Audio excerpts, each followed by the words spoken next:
Welcome to Sweet Life Beat Life. We hope this video helps. You start now. Make sure your J7 Prime is unlocked and above 20% battery so updates won't interrupt. Open the Settings app from your app tray or pull down Quick Settings and tap the gear icon. Once in Settings, scroll to Display. If you don't see dark mode under Display, open Accessibility to check for system theme controls. You're initiating the change immediately, so you can verify visibility and contrast before proceeding to finer options on the next slide. You now toggle the system theme. In Display, tap Theme or Dark Mode and flip the switch to On. Once done, apps that support system themes will switch automatically. Make sure to close and reopen any stubborn apps. If Dark Mode is missing, navigate to Accessibility Vision to enable color inversion or high contrast, which simulates dark mode.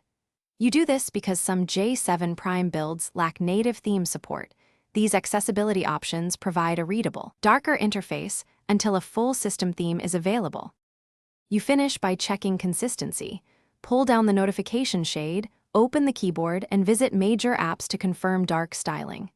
If an app stays light, clear its cache via Settings Apps, then restart the app. Often this forces theme refresh.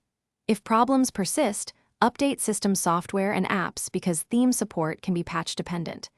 As a final troubleshooting step, back up your data and consider a factory reset only if you've exhausted updates and cache fixes. Thanks for watching. Consider subscribing if we helped you.